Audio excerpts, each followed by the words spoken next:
നമസ്കാരം. Tarot spiritual ഹീലിംഗിലേക്ക് എല്ലാവർക്കും സ്വാഗതം. അപ്പോൾ നമ്മൾ ഇന്ന് നോക്കുന്നത് നിങ്ങളുടെ പേഴ്സന്റെ current energy എന്താണെന്നുള്ളതാണ്.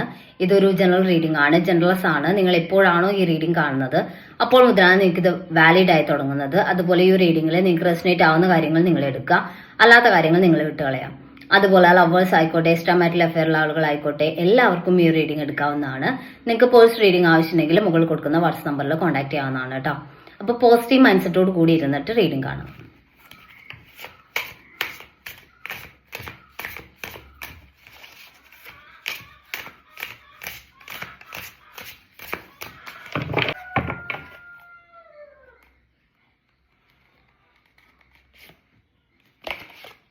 Five of pentacles എനർജിയാണ്. ഇവിടെ ഈ റിലേഷനിൽ എപ്പോഴും നിങ്ങൾ വേദനിക്കുന്ന ഒരു എനർജിയാണ് കാണിക്കുന്നത്. നിങ്ങൾ എപ്പോഴും ഈ റിലേഷന്റെ കാര്യത്തിൽ വേദനിക്കുന്നുണ്ട്, നിങ്ങളെ കുറ്റപ്പെടുത്തുന്നുണ്ട്. നിങ്ങളെ പേഴ്സൺ എപ്പോഴും നിങ്ങളാണ് ഈ റിലേഷനിൽ ഇഷ്യൂസ് ക്രിയേറ്റ് ചെയ്യുന്നത് എന്നുള്ള രീതിയിൽ അവർ നിങ്ങളെയാണ് ബ്ലെയിം ചെയ്തുകൊണ്ടിരിക്കുന്നത് എന്നുള്ള ഒരു എനർജിയാണ് കാണിക്കുന്നത് കേട്ടോ.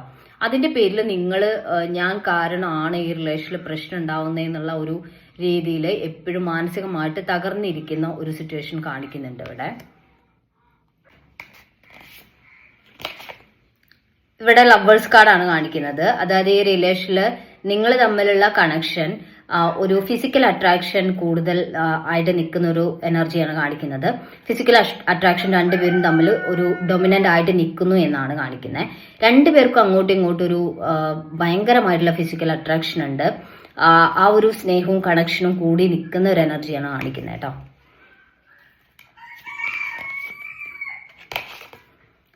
സെവൻ ഓഫ് പെന്റിക്കിൾസ് എനർജിയാണ് ഇവിടെ. സെവൻ ഓഫ് കപ്സ് എനർജിയാണ് ഇവിടെ. നിങ്ങളുടെ പേഴ്സൺ ഈ റിലേഷനിൽ അവരുടെ ലൈഫിൽ ഒരുപാട് ഓപ്ഷൻസ് ഉണ്ട് എന്നാണ് കാണിക്കുന്നത്. നിങ്ങളുമായിട്ടുള്ള കണക്ഷൻ അല്ലാതെ അവരെ ഏറ്റവും കൂടുതൽ ഇമ്പോർട്ടൻസ് കൊടുക്കുന്ന പല കണക്ഷൻസ് ഉണ്ട്. നിങ്ങൾ അതേക്കുറിച്ച് ചോദിക്കുമ്പോഴായിരിക്കാം ഇവിടെ നിങ്ങളുടെ പേഴ്സൺ എപ്പോഴും ഡിസ്റ്റർബ്ഡ് ആവുന്നത്, അല്ലെങ്കിൽ നിങ്ങളെ ബ്ലെയിം ചെയ്യുന്നത്. നിങ്ങൾക്ക് തോന്നുന്നതാണ് ആൾക്ക് ഏറ്റവും ഇമ്പോർട്ടന്റ് നിങ്ങൾ തന്നെയാണ് എന്നുള്ള രീതിയിലൊക്കെ നിങ്ങളെ പറഞ്ഞ് മാനിപ്പുലേറ്റ് ചെയ്യുന്നുണ്ട് ഈ പേഴ്സൺ എന്നാണ് കാണിക്കുന്നത്.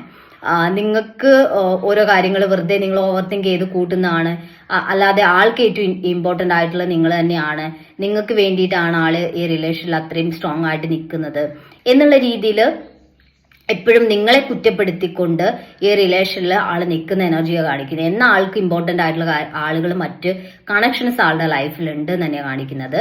ചിലപ്പോൾ ഫ്രണ്ട്സ് ആയിരിക്കാം, കൊളീഗ്സ് ആയിരിക്കാം, അങ്ങനെ ആളുടെ ലൈഫിൽ മറ്റു കണക്ഷൻസ് ആൾക്കുണ്ട്. ആ ഒരു കണക്ഷൻസിന് ആള് ഇമ്പോർട്ടൻസ് കൊടുക്കുന്നുണ്ട്. പക്ഷെ അത് നിങ്ങൾ ചോദിക്കുമ്പോഴാണ് അത് നിങ്ങൾക്ക് തോന്നലാവുന്നത്, അല്ലെങ്കിൽ നിങ്ങൾ വെറുതെ പറയുന്നതാണ് എന്നുള്ള രീതിയിൽ നിങ്ങളെ പേഴ്സൺ കുറ്റപ്പെടുത്തുന്നത് കേട്ടോ. ദ ഹാങ്ഡ് മാൻ ആണ് എപ്പോഴും ഈ റിലേഷനിൽ ഒരു സ്റ്റെക്ക് ആയിട്ടുള്ള സിറ്റുവേഷൻ ആണ് ഉണ്ടാവുന്നത്. അതായത് എപ്പോഴും നിങ്ങളുടെ ഭാഗത്തുനിന്ന് മാത്രം എഫേർട്ട് ഉണ്ടാവുന്നു, നിങ്ങളുടെ പേഴ്സണ് അത്രയും എഫേർട്ട് ഒന്നും ഈ റിലേഷന് വേണ്ടി എടുക്കുന്നില്ല എന്നുള്ളത്. നിങ്ങൾ മെസ്സേജ് അയക്കുകയോ കോൾ ചെയ്യുകയോ ചെയ്യുവാണെങ്കിൽ മാത്രമേ ഇത് മുന്നോട്ട് പോകും, അതല്ലെങ്കിൽ ഇത് സ്റ്റെക്കായി നിൽക്കും. ആ രീതിയിലാണ്. കാരണം നിങ്ങളുടെ പേഴ്സൺ ഇതിൽ അത്ര എഫേർട്ട് ഇടണമെന്നോ ഈ റിലേഷൻ എനിക്ക് മുന്നോട്ട് കൊണ്ടുപോകണമെന്നോ ആ രീതിയിലുള്ളൊരു താല്പര്യം ഇവിടെ നിങ്ങളുടെ പേഴ്സന്റെ ഭാഗത്തുനിന്ന് കാണുന്നില്ല. ഓക്കെ, നിങ്ങളെ കുറ്റപ്പെടുത്തുക, നിങ്ങളാണ് പ്രശ്നം എന്ന് പറയുക, എന്നിട്ട് ആള് എഫേർട്ട് ഇടാതെ ഇരിക്കുകയും ചെയ്യാം. അതാണ് ഇവിടെ ഈ റിലേഷനിൽ മുന്നോട്ട് നടന്നുകൊണ്ടിരിക്കുന്നത്. അതാണ്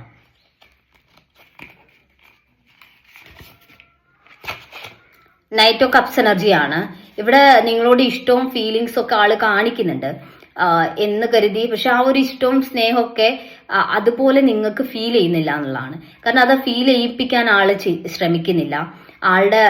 ആൾക്ക് ഈ റിലേഷൻ വേണം, ഇതിലാള് ഇൻട്രസ്റ്റഡ് ആണ്, നിങ്ങളോട് സ്നേഹമുണ്ട്, ആ ഒരു സ്നേഹമൊന്നും ആളെ എക്സ്പ്രസ് ചെയ്യുന്നില്ല. പരമാവധി ആളുടെ ടൈം ആള് കൊടുക്കുന്നത് മറ്റുള്ളവർക്കാണ്. നിങ്ങൾക്ക് വളരെ കുറച്ച് ടൈം തരുന്നു. ഈ റിലേഷൻ എന്ന കംപ്ലീറ്റ്ലി വിട്ട് കളയോ അതുമില്ല. ഇങ്ങനെ ഈ റിലേഷനിൽ ആള് സ്റ്റിക്ക് ഓൺ ചെയ്ത് നിങ്ങളെ ആളുടെ ലൈഫിൽ ഇങ്ങനെ നിർത്തുന്നു. നിങ്ങൾക്ക് അതിൽ നിന്ന് പെയിൻ കിട്ടുന്നു. എന്നിട്ടും നിങ്ങൾ ആ ഒരു കണക്ഷനിൽ ഇങ്ങനെ മുന്നോട്ട് പോകാൻ നിങ്ങൾക്ക് ഈ റിലേഷൻ വിടാൻ പറ്റുന്നുമില്ല. സത്യം പറഞ്ഞാൽ ഇങ്ങനെയുള്ള കണക്ഷൻസ് എന്ന് പറയുമ്പോൾ ഒരു കാർമിക് റിലേഷൻഷിപ്പ് ആവാനുള്ള ചാൻസ് ആണ് കൂടുതൽ കേട്ടോ. ഒരുപാട് വിഷമിക്കുന്നുണ്ട്. നിങ്ങളെ മനസ്സിന് എപ്പോഴും മുറിവേറ്റുകൊണ്ടിരിക്കുന്നുണ്ട്. നിങ്ങളെ പേഴ്സൺ മനഃപൂർവ്വം അല്ലെങ്കിലും അവർ നിങ്ങളെ വേദനിപ്പിക്കുന്നുണ്ട്. അവര് നിങ്ങൾക്ക് ഇമ്പോർട്ടൻസ് തരാത്തപ്പോഴൊക്കെ നിങ്ങൾ അത്രയും പെയിൻ ആണ് അനുഭവിക്കുന്നത്. നിങ്ങളുടെ മനസ്സ് മുറിഞ്ഞുകൊണ്ടിരിക്കുന്ന ഒരു സിറ്റുവേഷൻ ആണ് കാണിക്കുന്നത്. നിങ്ങൾ പലപ്പോഴും അത്രയും വിഷമിച്ച് കരയുന്നുണ്ട്, ഒറ്റപ്പെടുന്നുണ്ട്.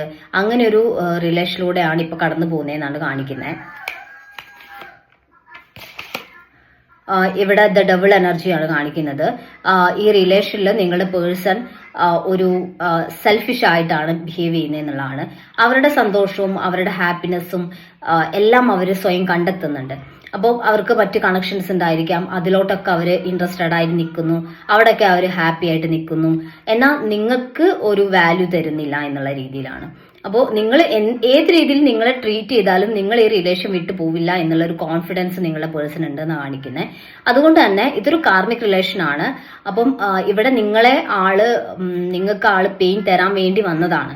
ആ ഒരു പെയിൻ ആണ് നിങ്ങളിപ്പം ഈ റിലേഷന്റെ കാര്യത്തിൽ നിങ്ങൾ അനുഭവിച്ചുകൊണ്ടിരിക്കുന്നതെന്നാണ് കാണിക്കുന്നത് കേട്ടോ. ദ ഹൈ പ്രീസ്റ്റസ് എനർജിയാണ്. ചിലർക്ക് സ്ട്രോങ് ആയിട്ടുള്ള ഒരു തേർഡ് പാർട്ടി സിറ്റുവേഷൻ ഈ റിലേഷനിൽ ഉണ്ടാവാം കേട്ടോ. ഒരു തേർഡ് പാർട്ടി സിറ്റുവേഷനുള്ള ഒരു കണക്ഷൻ ആയിട്ട് കാണുന്നുണ്ട്. ചിലർക്ക് ഉണ്ടാവാം, നിങ്ങൾക്ക് അറിയുന്നുണ്ടാവും അങ്ങനെ ഒരു തേർഡ് പാർട്ടി സിറ്റുവേഷൻ ഉണ്ട് എന്നുള്ളത്. അപ്പോൾ ഈ ഒരു തേർഡ് പാർട്ടി കണക്ഷൻ നിങ്ങളുടെ പേഴ്സൺ ആ ഒരു കണക്ഷനിലോട്ട് പോവുകയും നിങ്ങൾക്കൊരു വാല്യൂ തരാതിരിക്കുകയും ചെയ്യുന്ന ഒരു എനർജിയാണ് കാണിക്കുന്നത്. ഇങ്ങനെയുള്ള കണക്ഷൻസ് ഒക്കെ സത്യം പറഞ്ഞാൽ കാർമിക് കണക്ഷൻസ് ആണ്. അവിടെ നിങ്ങൾക്ക് ആ ഒരു പേഴ്സണോടുള്ള ഇഷ്ടം കൊണ്ട് നിങ്ങൾ ആ റിലേഷനിൽ നിന്ന് പുറത്തു പോവുകയില്ല. ആ റിലേഷനിൽ നിന്ന് നിങ്ങളെ നിങ്ങളുടെ പേഴ്സൺ വിട്ട് കളയുകയില്ല. എന്നാൽ നിങ്ങൾക്ക് വേണ്ട ഒരു പരിഗണനയോ ഇഷ്ടമോ ഒന്നും അവർ തരികയില്ല. നിങ്ങളിങ്ങനെ ഡിസ്റ്റർബ് ചെയ്തുകൊണ്ടിരിക്കുക, നിങ്ങളെ വിഷമിപ്പിച്ചുകൊണ്ടിരിക്കുക, അതാണ് ആ ഒരു പേഴ്സന്റെ ഇന്റൻഷൻ എന്ന് പറയുന്നത്. ഓക്കെ, അതുപോലെ വേറൊരു കാര്യം എന്താന്ന് വെച്ചാൽ ഇതിലും അതായത് ഈ അതായത് നിങ്ങളുടെ പേഴ്സണെക്കാട്ടിയും തേർഡ് പാർട്ടിയെക്കാട്ടിയും ഏറ്റവും ഡേഞ്ചറസ് ആയിട്ടുള്ള ഒരു ശത്രു നിങ്ങൾക്കുണ്ട് എന്നുള്ളതാണ്. ആ ഒരു ശത്രു എന്ന് പറയുന്നത് നിങ്ങളുടെ മനസ്സാണ്. നിങ്ങളെ മറ്റുള്ളവർ എത്ര വേദനിപ്പിച്ചാലും ഈ പേഴ്സൺ എന്നെ വേദനിപ്പിക്കുന്നു എന്നുള്ളത് നിങ്ങൾ തിരിച്ചറിഞ്ഞാലും ആ റിലേഷനിലോട്ട് പോകാനുള്ള ടെൻഡൻസി നിങ്ങൾക്ക് ഉണ്ടാക്കുന്നത് നിങ്ങളുടെ മനസ്സാണ്. അപ്പോൾ മനസ്സല്ല ഏറ്റവും കൂടുതൽ ഒരു വലിയൊരു ശത്രുവായിട്ട് നിങ്ങളുടെ കൂടെയുള്ള ഒരാളെന്ന് പറയുന്നത് നിങ്ങളുടെ മനസ്സാണ്. നിങ്ങളുടെ മനസ്സാണ് നിങ്ങളെ വീണ്ടും വേദനയിലോട്ട് കൊണ്ടു തള്ളുന്നത്. അപ്പോൾ നിങ്ങളുടെ മനസ്സിന്റെ ആ ഒരു അതായത് നെഗറ്റിവിറ്റി, ആ ഒരു അഡിക്ഷൻ നിങ്ങൾ ശ്രദ്ധിക്കുക. നിങ്ങൾക്ക് വേദന കിട്ടുന്നുണ്ടെങ്കിൽ അതിലോട്ട് പോവാൻ മനസ്സ് നിങ്ങളെ അതിലോട്ട് പോകാനുള്ള ഒരു ടെൻഡൻസി ഉണ്ടാക്കും. അതായത് ആളെ വിളിക്കാൻ നിങ്ങൾക്ക് തോന്നും, ആളില്ലാതെ എനിക്ക് പറ്റില്ല എന്ന് തോന്നും. അതൊക്കെ ഈ മനസ്സ് ക്രിയേറ്റ് ചെയ്യുന്നതാണ്. മനസ്സിനൊരു ഫാന്റസിയിൽ നിൽക്കുന്നതാണ് ഇഷ്ടം. ആ ഒരു ഫാന്റസി നഷ്ടപ്പെട്ട മനസ്സ് അസ്വസ്ഥമാവും. അപ്പൊ ആ ഒരു അസ്വസ്ഥത മാറ്റാനാണ് നിങ്ങൾ വീണ്ടും വേദനിക്കുന്നുണ്ടെങ്കിൽ അതിലോട്ട് പോകുന്നത്. അപ്പോൾ മനസ്സിനെ നിങ്ങൾ കൺട്രോൾ ചെയ്ത് നിർത്തുക എന്നുള്ളതാണ് മെയിൻ ആയിട്ട് ചെയ്യേണ്ടത്. അങ്ങനെയാണെങ്കിൽ നിങ്ങൾക്കൊരു സെൽഫ് റെസ്പെക്റ്റ് ഉള്ള ഒരു പേഴ്സൺ ആയിട്ട് മുന്നോട്ട് ജീവിക്കാൻ പറ്റുള്ളൂ. അല്ലെങ്കിൽ നിങ്ങൾ ഒരു വാല്യുബിൾ അല്ലാത്തൊരു വസ്തുക്കളെ പോലെ, ഇപ്പൊ നമ്മൾ സാധനങ്ങളൊക്കെ ഒരു തീരെ വാല്യുബിൾ അല്ലെങ്കിൽ വലിച്ചെറിയുന്ന പോലെ നിങ്ങളെ മറ്റുള്ളവർ വലിച്ചെറിയും. ആ വലിച്ചെറിഞ്ഞിടത്ത് കിടക്കേണ്ടി വരും നിങ്ങൾ. എന്നിട്ട് അവിടെ നിന്ന് നിങ്ങൾ കരയും. ഓക്കെ, അപ്പോൾ ഈ മനസ്സിനെ നിങ്ങൾ കൺട്രോൾ ചെയ്യുക. അത് കുറച്ച് ബുദ്ധിമുട്ടാണ്, എന്നാലും അത് ശ്രമിച്ചാൽ നടക്കാവുന്നത് മാത്രമേ ഉള്ളൂ. മെഡിറ്റേഷൻസ് നിങ്ങൾക്ക് അതിന് ഹെൽപ്ഫുൾ ആവും. ഓക്കെ, അപ്പോൾ നമുക്ക് കുറച്ച് ഏഞ്ചൽസിന്റെ മെസ്സേജ് കൂടി നോക്കാം.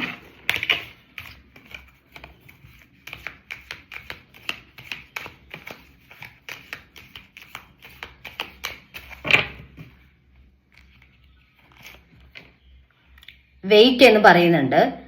നിങ്ങൾ ഈ റിലേഷനിൽ ഒരു ആക്ഷൻ ഇടുന്നതിന് മുൻപ് വെയിറ്റ് ചെയ്യുക, ആലോചിക്കുക, എന്താ ഞാൻ ചെയ്യേണ്ടത് എന്നുള്ളത് ആലോചിച്ച് സാവധാനം മാത്രം ഒരു ആക്ഷൻ എന്ത് കാര്യത്തിലായാലും എടുക്കുക. ഓക്കെ, ഗെറ്റ് മോർ ഇൻഫോർമേഷൻ എന്ന് കാണിക്കുന്നുണ്ട്. നിങ്ങൾ മുന്നോട്ട് എന്താണ് ചെയ്യേണ്ടത്, നിങ്ങൾ എന്ത് ഡിസിഷനാണ് ഈ റിലേഷന്റെ കാര്യത്തിൽ എടുക്കേണ്ടത് എന്നുള്ളത് നിങ്ങൾ മെഡിറ്റേഷനും കാര്യങ്ങളൊക്കെ ചെയ്യുമ്പോൾ നിങ്ങൾക്ക് അതിൽ നിന്ന് തന്നെ ആൻസർ കിട്ടും. നിങ്ങളൊന്ന് നിങ്ങളുടെ മനസ്സിനെ കൂളാക്കാനുള്ള ഒരു സ്പേസിൽ, അതായത് ഇപ്പം പ്രകൃതിയോട് കണക്ട് ചെയ്തിരിക്കുന്ന ഒരു സ്പേസിൽ ഇരിക്കുക. ഇപ്പോൾ നിങ്ങളുടെ വീടിന്റെ മുകളിൽ നിലയിൽ നിങ്ങൾക്ക് ടെറസിൽ ഇരിക്കാൻ പറ്റുന്നുണ്ടെങ്കിൽ അവിടെ ഇരിക്കാം. എന്നിട്ട് യൂണിവേഴ്സിലോട്ട് ആകാശത്തോട്ടൊക്കെ ഒന്ന് നോക്കുക. എന്നിട്ട് ഒന്ന് പീസ്ഫുൾ ആയിട്ട്, നൈറ്റ് ടൈമിലായിരിക്കും അത് ഏറ്റവും നന്നാവുക. ആ സമയത്താണല്ലോ നമുക്കൊരു ശാന്തമായിട്ടുള്ള അന്തരീക്ഷം കിട്ടുന്നത്. ആ സമയത്ത് കൂളായിട്ടൊന്ന് ഇരിക്കുക. എന്നിട്ട് നിങ്ങൾ റിലേഷന്റെ കാര്യം ഒന്ന് നിങ്ങൾ തന്നെ അനലൈസ് ചെയ്യുക. ഇവിടെ എനിക്ക് എന്തെങ്കിലും ഇമ്പോർട്ടൻസ് കിട്ടുന്നുണ്ടോ, അവരേത് രീതിയിലാണ് എന്നെ ട്രീറ്റ് ചെയ്യുന്നത്, അവർക്ക് ഞാനില്ലെങ്കിൽ എന്തെങ്കിലും പ്രശ്നമുണ്ടോ, അവര് ഞാൻ ഇല്ലാണ്ടായാൽ അവർ എന്നെ തിരക്കി വരാൻ ചാൻസ് ഉണ്ടോ എന്നുള്ളതൊക്കെ നിങ്ങൾ സ്വയം ഒന്ന് നോക്കുക. അപ്പൊ തന്നെ നിങ്ങൾക്ക് മനസ്സിലാവും ഞാൻ അത്ര വാല്യുബിൾ അല്ല അവരുടെ ലൈഫിൽ എന്ന് നിങ്ങൾക്ക് തോന്നുന്നുണ്ടെങ്കിൽ ഉറപ്പാണ് അവർ ആ രീതിയിലായിരിക്കും നിങ്ങൾ ട്രീറ്റ് ചെയ്യുന്നുണ്ടാവുക. അപ്പൊ അങ്ങനെ നിങ്ങൾ നിങ്ങളുടെ റിലേഷന്റെ കാര്യത്തിൽ ഒരു നെഗറ്റിവിറ്റി ഉണ്ടെങ്കിൽ അത് മനസ്സിലാക്കി മുന്നോട്ട് പോവാട്ടോ. കുറച്ച് ക്ലോസ് എടുക്കട്ടെ.